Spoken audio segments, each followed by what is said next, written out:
صدیق کے لوگوں جتنے بھی انکاری ہیں، رب کا ہے قرآن گواہ وہ ناری ہیں۔ صدیق کے لوگوں جتنے بھی انکاری ہیں، رب کا ہے قرآن گواہ وہ ناری ہیں۔ ہے حقیقت نہیں۔ آج ہم جس مسئلہ پہ بات کریں گے وہ مسئلہ ہے باغ فدق کا۔ باغ فدق یہ وہ مسئلہ ہے کہ جو دشمنان صحابہ اور دشمنان دین اور رافضیت بہت شد و مت کے ساتھ شور شرابہ کرتی آ رہی ہے کہ جناب سیدنا صدیق اکبر رضی اللہ تعالیٰ عنہ نے حضرت فاطمۃ الزہرا رضی اللہ تعالیٰ عنہ ان کو وراثت میں حصہ نہیں دیا، ان کو حق نہیں دیا اور ان کا حق کھا لیا، غصب کر لیا اور نہ جانے کیا کیا بیہودہ الفاظ ان کی جانب جو ہے وہ الزامات کی صورت میں لگائے جاتے ہیں۔ تو آج ہم مسئلہ باغ فدق کی پس منظر کو دیکھیں گے کہ مسئلہ باغ فدق اصل میں ہے کیا اور باغ فدق کیا چیز ہے۔ تو یاد رکھیے مدینہ منورہ سے تبوک کی جانب 180 کلومیٹر بعد ایک شہر ہے جس کا نام خیبر ہے۔ یہ وہی خیبر ہے جس میں حیدر کرار شیر خدا علی المرتضیٰ رضی اللہ تعالیٰ نے مرحب کو 2 لخت کیا تھا اور وہاں قلعہ خیبر فتح کیا تھا۔ اس کے ساتھ کچھ اور زمینیں تھیں جو بغیر جنگ کے فتح ہوئی تھی۔ ان میں سے ایک باغ بھی تھا جسے باغ فدق کہا جاتا تھا۔ وہ باغ کوئی اتنا بڑا باغ نہیں ہے، کوئی اتنی بڑی پراپرٹی نہیں ہے کہ جناب صدیق اکبر رضی اللہ تعالیٰ عنہ جیسے شخص کے بارے میں جس کے لیے تہمت لگائی جائے اور الزام لگایا جائے کہ جناب انہوں نے باغ غصب کر لیا۔ جناب سیدنا صدیق اکبر تو وہ ہیں جو رسول اللہ صلی اللہ علیہ وسلم کے لیے سارا مال آ کے حضور کے قدموں پہ نچھاور کرنے والے، اور ایک وقت وہ بھی تھا کہ دیوار کے ساتھ ہاتھ مار رہے ہیں۔ بیٹی نے پوچھا ابا جان آپ کیا ڈھونڈ رہے ہیں؟ تو کہنے لگے یہاں پہ میں نے سوئی رکھی تھی، وہ بھی جا کے رسول اللہ صلی اللہ علیہ وسلم کے قدموں پہ قربان کرنے جا رہا ہوں۔ تو اپنے گھر کا سارا مال لا کے رسول اللہ کی خدمت میں رکھنے والا، آپ کے قدموں پہ نچھاور کرنے والا، وہ کیسے ایک باغ کو غصب کر لے گا؟ اور وہ باغ کیا ہے جس میں صرف اور صرف 13 کھجوروں کے درخت تھے۔ اور اللہ کے نبی صلی اللہ علیہ وسلم چنانچہ جب یہ باغ یہ فتح ہوا تو یہ جو زمینیں تھیں اس کے ساتھ کچھ اور زمینیں تھیں وہ بغیر جنگ کے فتح ہوئی، اور جو بغیر جنگ کے فتح ہو وہ مال فے کہلاتا ہے، اور مال فے جو تھا وہ اہل بیت کو دیا جاتا تھا۔ اس میں سے جو بھی کھجوریں آتی تھی یا کوئی بھی فصل آتی تھی تو وہ اہل بیت میں تقسیم کی جاتی تھی۔ تو جب اللہ کے نبی صلی اللہ علیہ وسلم دنیا سے رحلت فرما گئے اور خلیفہ بلا فصل سیدنا حضرت ابوبکر صدیق رضی اللہ تعالیٰ عنہ خلیفہ بنے، اور اس بات پہ سب کا اجماع ہے کہ امت نے ان کو خلیفہ مانا، اسی لیے تو سیدہ طیبہ طاہرہ سیدہ فاطمۃ الزہرا رضی اللہ تعالیٰ عنہ اس طرف متوجہ ہوئیں، اور حضور صلی اللہ علیہ وسلم کے خلیفہ آپ کے نائب حضرت سیدنا صدیق اکبر رضی اللہ تعالیٰ عنہ کی طرف یہ پیغام پہنچایا، اور یہ پہنچا کر یہ بات کی چونکہ میرے اور بہن بھائی تو باقی فوت ہو چکے ہیں، لہٰذا ابا جان کی وفات کے بعد ان کی وراثت میں مجھے حصہ ملنا چاہیے۔ اسی اثناء میں حضور صلی اللہ علیہ وسلم کی بیویوں کے دل میں بھی یہ خیال آیا، ازواج مطہرات کے دل میں، کہ ہمیں بھی تو حصہ ملنا چاہیے کیونکہ ہم بھی تو حضور صلی اللہ علیہ وسلم کی وراثت میں حقدار ہیں۔ تو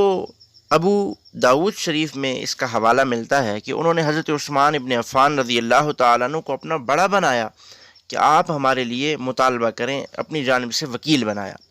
چنانچہ حضرت ابوبکر صدیق رضی اللہ تعالیٰ عنہ کو جب یہ بات پہنچی، حضرت فاطمۃ الزہرا رضی اللہ تعالیٰ عنہ والی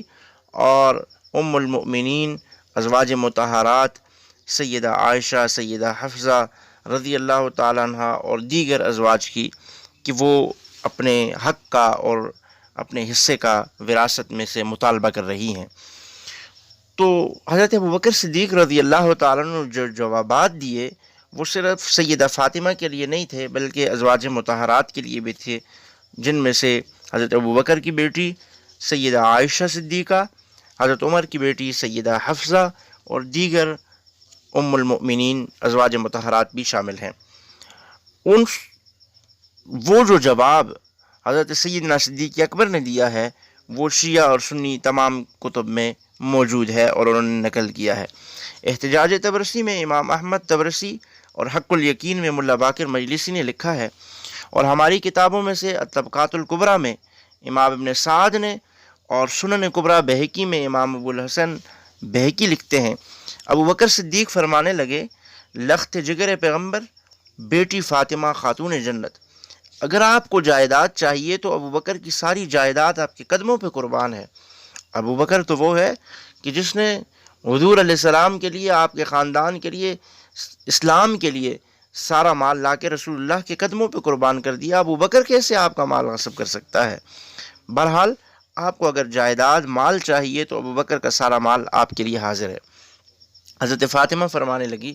مجھے جائیداد نہیں چاہیے، میں تو والد کا حصہ بطور برکت لینا چاہتی ہوں، تاکہ بیٹی ہونے کی حیثیت سے ان کے مال میں سے جو حصہ ہے وہ بطور برکت اپنے پاس رکھ لوں۔ تو حضرت سیدنا صدیق اکبر رضی اللہ تعالی نے فرمایا، بیٹی فاطمہ، میں پیغمبر کی میراث، آپ جس پیغمبر کی میراث کی بات کرتی ہو شاید آپ کے علم میں نہیں ہے کہ اسی پیغمبر کا ارشاد ہے، انہی کا یہ فیصلہ ہے۔ وہ کیا فیصلہ ہے؟ نحن معشر الانبیاء لا نورث ولا نورث ما ترکناہ صدقہ، انبیاء کا معاملہ امتیوں والا نہیں ہوتا۔ امتی کا معاملہ یہ ہے کہ جب دنیا سے چلا جاتا ہے تو قرآن کہتا ہے یوصیکم اللہ فی اولادکم للذکر مثل حظ الانثیین، کہ اس کے مال میں سے اس کی بیوی کا، بچوں کا، اس کے اولاد کا، اس کے بہن بھائیوں کا، اس کے ماں باپ کا یہ حصہ ہوتا ہے۔ لیکن جو انبیاء ہوتے ہیں، جو انبیاء کی جماعت ہے، انہوں نے رسول اللہ صلی اللہ علیہ وسلم کی حدیث سنائی کہ انبیاء کی جو جماعت ہوتی ہے اس کی وراثت نہیں ہوتی، بلکہ جو بچ جاتا ہے، جو ترکہ ہوتا ہے، وہ صدقہ کیا جاتا ہے۔ صدیق اکبر رضی اللہ تعالیٰ عنہ فرماتے ہیں، بیٹی یہ رسول اللہ صلی اللہ علیہ وسلم کا فیصلہ تھا اور میں اس فیصلے کو بس برقرار ہی رکھنا چاہتا ہوں۔ ھذا ما قضى محمد الرسول اللہ واقضی بما قضى النبی صلی اللہ علیہ وسلم، میری چاہت یہ ہے کہ جو رسول اللہ نے فیصلہ کیا وہی فیصلہ برقرار رکھا جائے۔ طبقات کبریٰ میں یہ بات موجود ہے۔ حضرت فاطمہ رضی اللہ تعالیٰ نے جواب دیا، اما انت سمعت رسول اللہ صلی اللہ علیہ وسلم فانت، کوئی بات بھی نہیں کی، نہ لڑائی کی، نہ جھگڑے کی کوئی بات۔ فرمانے لگی، جو آپ نے رسول اللہ سے فیصلہ سنا ہے بس آپ اسی فیصلے پہ قائم رہیے اور آپ اسی فیصلے کو قائم رکھیں۔ سنن کبریٰ بہقی میں یہ بات موجود ہے کہ سیدنا صدیق اکبر رضی اللہ تعالیٰ عنہ ایک مرتبہ جب یہ بات گزر گئی، کچھ عرصہ گزر گیا، تو سیدنا صدیق اکبر رضی اللہ تعالیٰ عنہ حضرت علی المرتضیٰ رضی اللہ عنہ کے دروازے پہ پہنچتے ہیں اور جا کے دستک دی اور حضرت فاطمہ رضی اللہ تعالیٰ عنہ سے بات کرنے کی اجازت چاہی۔ چنانچہ حضرت فاطمہ رضی اللہ تعالیٰ عنہ نے اجازت مرحمت فرمائی۔ تو البدایہ والنہایہ میں بھی یہ بات موجود ہے۔ تو حضور صلی اللہ علیہ وسلم کے اس خلیفہ سیدنا ابو بکر صدیق رضی اللہ تعالیٰ عنہ نے لخت جگر فاطمہ خاتون جنت سے یہ فرمایا، واللہ ما ترکت الدار والمال والاہل والعشیرۃ ان ابتغاء مرضات اللہ ومرضات رسول اللہ ومرضاتکم اہل البیت، خدا کی قسم بیٹی فاطمہ، ابو بکر وہ شخص ہے کہ جس نے اپنا گھر، اپنا مال، اپنا خاندان، اپنے سارے کے سارے رشتے، اپنے رشتہ دار چھوڑے ہی اس لیے کہ اللہ راضی ہو جائے اور رسول اللہ کی رضا مل جائے اور اہل بیت راضی ہو جائیں اور مجھ سے خوش ہو جائیں۔ میں نے تو انہی کی خوشنودی کے لیے یہ سارا کچھ کیا ہے۔ ابو بکر آپ کا مال کیسے غصب کر سکتا ہے، یا ابو بکر آپ کا مال کیسے کھا سکتا ہے، جب کہ ابو بکر کی تو جان بھی، مال بھی، گھر بھی، اولاد بھی آپ ہی کے قدموں پہ نچھاور ہے اور آپ کے لیے ہی قربان ہے۔ یہ چھوٹا سا باغ کیا حیثیت رکھتا ہے، بس میں تو رسول اللہ کے فیصلے کو برقرار رکھنا چاہتا ہوں۔ اما فاطمہ کیا فرمانے لگی، حتی ترسہا لقد رضیت، ابو بکر میں تو راضی ہوں،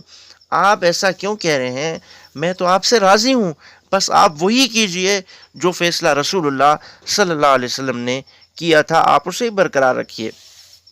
اور یہ روایت البدایہ والنہایہ میں امام ابن کثیر نے، اور یہی احتجاج طبرسی میں بھی ہے، اور حق الیقین میں ملا باقر مجلسی نے بھی اس کو نقل کیا ہے۔ چنانچہ جب وقت گزرتا گیا، ایک وقت آیا کہ امام زین العابدین کے بیٹے زید بن علی بن حسین وہ اپنی مجلس میں بیٹھے ہوئے ہیں، بہت سارے لوگ اہل بیت کے خاندان کے لوگ بھی وہاں پہ موجود ہیں، مجلس لگی ہوئی ہے، تو شرارتاً ایک بندے نے یہ سوال پوچھ لیا حضرت زید بن علی بن حسین سے، حضرت جو امام زین العابدین کے بیٹے ہیں، ان سے پوچھا کہ اماں جان فاطمہ الزہرا رضی اللہ تعالیٰ عنہ کے لیے جو ابو بکر صدیق رضی اللہ تعالیٰ عنہ نے فیصلہ کیا، آپ اس کو کس نگاہ سے دیکھتے ہیں، آپ اس کے بارے میں کیا کہنا چاہتے ہیں؟ تو فوراً سمجھ گئے کہ یہ بندہ شرارت کر رہا ہے، اور اہل بیت اور جو سیدنا صدیق اکبر میں رشتہ داری اور صحابہ اور اہل بیت کی جو رشتہ داریاں تھیں وہ اس قدر تھی کہ فوراً خون اہل بیت جوش مارتا ہے۔ اور کیا فرمایا حضرت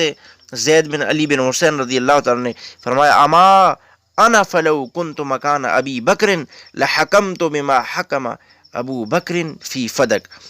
کہ اگر اس وقت میں حضرت ابو بکر کی جگہ ہوتا تو میں بھی یہی فیصلہ کرتا جو فیصلہ سیدنا ابو بکر صدیق نے کیا ہے، اور وہ فیصلہ بالکل درست ہے،